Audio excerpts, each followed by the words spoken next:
இருக்கிற வீடியோஸை நீங்க பார்க்க உங்களுக்கு கான்ஷியஸ்னஸ் விழிப்புணர்வு வளர்ந்து கொண்டே போகும். தவிர லா ஆஃப் அட்ராக்ஷன் பத்தி நிறைய விஷயங்கள் தெரிஞ்சுக்குவீங்க. அது உங்க வாழ்க்கையவே மாற்றிவிடும். ஸோ மறக்காம நம்ம சேனலுக்கு சப்ஸ்கிரைப் பண்ணிக்கோங்க. ஃப்ரீயா இருக்கும்போது மட்டும் பிடிச்சு பாருங்க. நீங்க ஏற்கனவே நம்ம சப்ஸ்கிரைபர்னா மச்சான், I love you so much மச்சான், தேங்க்ஸ். வீடியோக்குள்ள போலாமா? என்ன வீடியோ, என்ன பார்க்க போறோம் இந்த வீடியோ அப்படின்னு பார்த்தோம்னா, இந்த மைண்ட் வாய்ஸ் இருக்குல்ல, மைண்ட் வாய்ஸ். இந்த மைண்ட் வாய்ஸ் வந்து ரொம்ப முக்கியம். ஏன்னா ஆக்சுவலா அந்த மைண்ட் வாய்ஸ் தான் நம்மளுடைய உண்மையான சொரூபம் என்னன்னு வெளியே காமிக்கும். இப்போ யாராவது இப்போ இப்படி வராங்க, சார் நல்லா இருக்கீங்களா, எப்படி இருக்கீங்க, ஓ அருமை sir, nice sir, nice sir, எல்லாம் நல்லா இருக்காங்களா சார் வீட்டில், தேங்க்யூ சார், பாப்போம் சார் பாய். பையால திமிர் பிடிச்சவன அவனுக்கெல்லாம் பார்த்துருக்கீங்களா அந்த மாதிரி? சார் எப்படி இருக்கீங்க, அவன் போனதுக்கு அப்புறம் திமிர் பிடிச்ச நாய். அது என்ன தெரியுமா தெரியுதா? அப்போ வந்து நீ இந்த பக்கம் அந்த திமிர் பிடிச்சவனே, அதுதான் ஆக்சுவலா உன்னுடைய மைண்ட் வாய்ஸ், அதுதான் ஆக்சுவல் உண்மை. சார் வணக்கம், வாங்க, எப்படி நல்லா இருக்கீங்களா? அது எல்லாமே பொய் இல்ல. யூனிவர்ஸ் உங்களுடைய வாய் வார்த்தைகளை கணக்குலயே எடுத்துக்காது. உங்களுடைய மைண்ட் வாய்ஸை தான் அதை கணக்கில் எடுத்துக்கும். ஏன்னா மைண்ட் வாய்ஸ் தான் உண்மை. நீ வாயில பேசுறது உன்னோட கான்சியஸ் மைண்ட், ஆனா உன்னுடைய மைண்ட் வாய்ஸ்ன்றது உன்னுடைய சப்கான்சியஸ் மைண்ட். ஆழ் மனசுல என்ன நம்பிக்கை இருக்கோ அதுதான் உன் மைண்ட் வாய்ஸா வரும். கான்சியஸ் மைண்ட்ல வந்து நீ நீ இடம் பார்த்து ஏவல் பார்த்துலாம் பேசுவ, யார்கிட்ட எப்படி பேசணும் இல்லை யோசிச்சு நிதானமா அதெல்லாம் பண்ணுவ இல்லை. அதனால அதெல்லாம் கணக்கில் எடுத்துக்காது. உண்மை யாது ஆழ் மனசுல இருக்கு, அது உன் மைண்ட் வாய்ஸ்ல இருக்கு, அது அங்க இருந்தா எடுத்துக்கும். சரி, இப்போ இந்த மைண்ட் வாய்ஸ், இந்த மைண்ட் வாய்ஸ் எப்படி கேட்ச் பண்றது? இந்த மைண்ட் வாய்ஸ்னா அது எது, எப்படி, என்ன, ஏது அப்படின்னு ஏதாவது டவுட் இருக்கா? நான் ஒரு கதை சொல்றேன். இந்த கதையை கேட்டு முடிக்கும் போது மைண்ட் வாய்ஸ்னா என்னன்னு உங்களுக்கு தெரிஞ்சிடும்.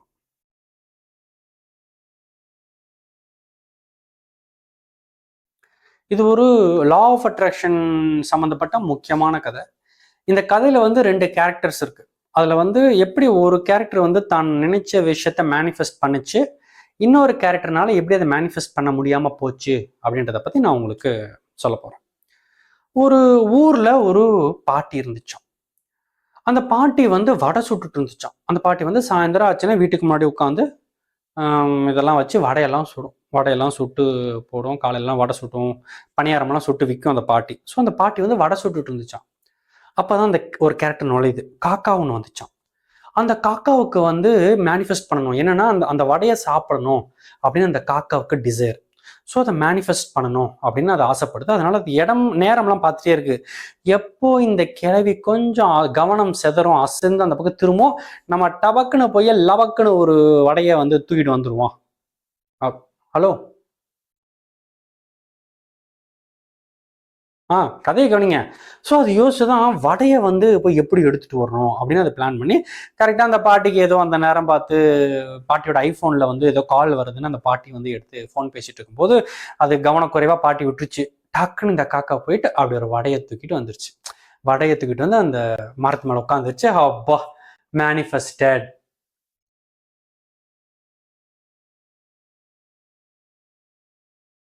இல்லை, நான் பேசிட்டே இருக்கேனே, நீங்க அங்கெங்கேயோ பார்த்துட்டு இருக்கீங்களா, அதுதான்.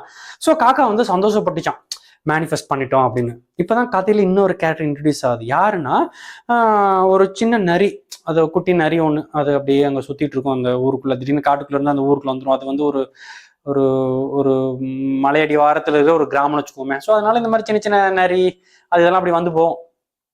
ஸோ இந்த நரி பார்த்துருச்சான், இந்த காக்கா வந்து வடை வச்சிருக்கு, எப்படியாவது இந்த காக்கா கிட்ட இருந்து இந்த வடையை சுட்டணும் இதை அப்படின்னு இதை மேனிஃபெஸ்ட் பண்ணணும்னு அந்த அந்த நரி வந்து ட்ரை பண்ணிட்டு இருக்கு. ஸோ இப்போ அந்த நரி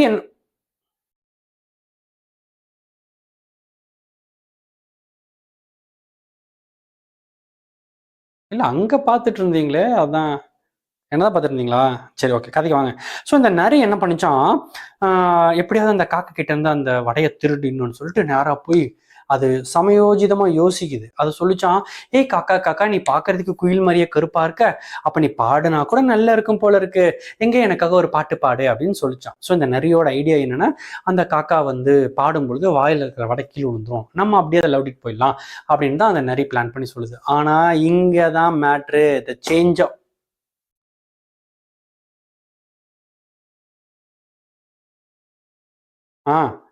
இங்கதான் கதையில ஒரு திருப்பம் வருது. இந்த திருப்பத்தை நீங்க யாரும் எதிர்பார்த்திருக்க மாட்டீங்க.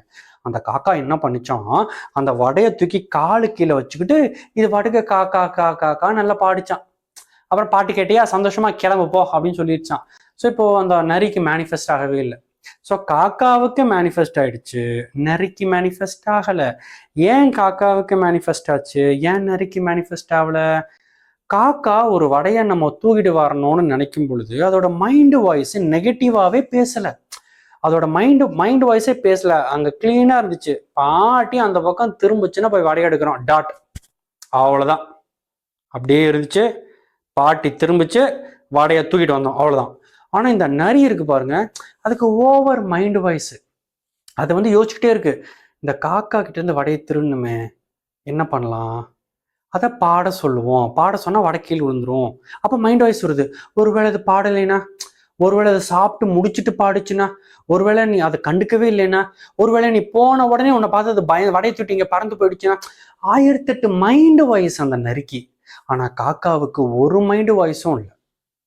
ஸோ இந்த மைண்ட் வாய்ஸ் இருக்குல்ல, அந்த மைண்ட் வாய்ஸ்க்குள்ள நம்மளுடைய பாசிட்டிவிட்டி, நம்மளுடைய நெகட்டிவிட்டி, நம்மளுடைய நம்பிக்கை, நம்மளுடைய நம்பிக்கையில்லாத்தன்மை, நாம் நினைத்து கொண்டிருக்கும் நம்மளுடைய இயலாமை, நம்முடைய கோபம், நம்மளுடைய இல்லாமை, நம்முடைய எதிர்பார்ப்பு, நம்முடைய ஆசை, நம்முடைய தீவிரமான ஆசை, நம்முடைய ஏமாற்றம், நம்முடைய துக்கம், சோகம், வெற்றி, அனைத்தும் இந்த மைண்ட் வாய்ஸ்ல இருந்து பிரதிபலிக்கும். அதை இந்த யூனிவர்ஸ் அழகா கேட்ச் பண்ணும். யூனிவர்ஸ்ன்னு சொல்றதை விட உங்களுடைய ஆழ் மனம் அழகாக அதுல இருந்து பல விஷயங்களை கிரகிச்சு அது பிலீஃப் சிஸ்டத்துல எடுத்துக்கும்.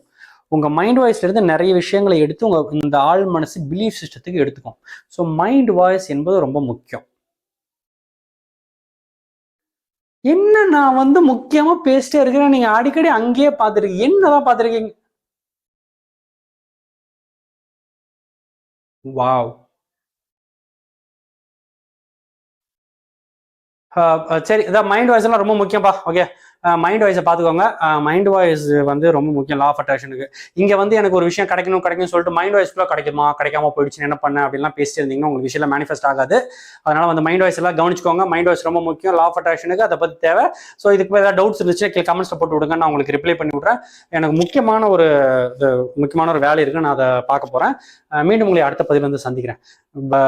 பை போங்க, பை பை. ஒரு நிமிஷம். மைண்ட் வாய்ஸ்ன்னு என்னன்னு தெரியுமா?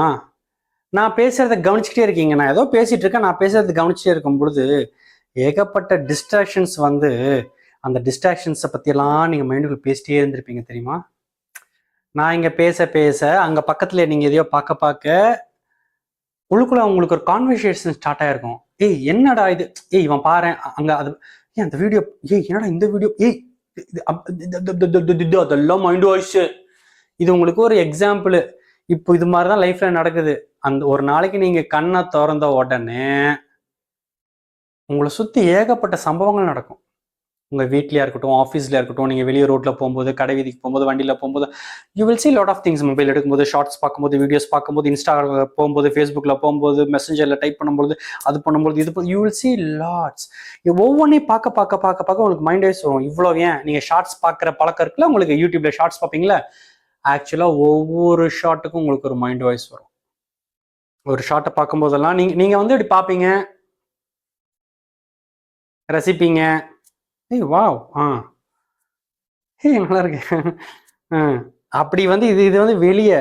ஆனா இந்த ஒவ்வொரு விஷயத்தையும் அதுல இருக்கிற குட்டி குட்டி குட்டி குட்டி குட்டி குட்டி குட்டி விஷயங்கள் எல்லாத்தையும் நீங்க நோட் பண்ணி உள்ளுக்குள்ள ஒரு மைண்ட் வாய்ஸ் போயிட்டு இருக்கும். ஏய் அதை பாரு, இதை பாரு, இங்க பாரு, இங்க எப்படி பண்றா பாரு, அப்படி அவளுக்குள்ள ஒரு கான்வர்சேஷன் போகும்.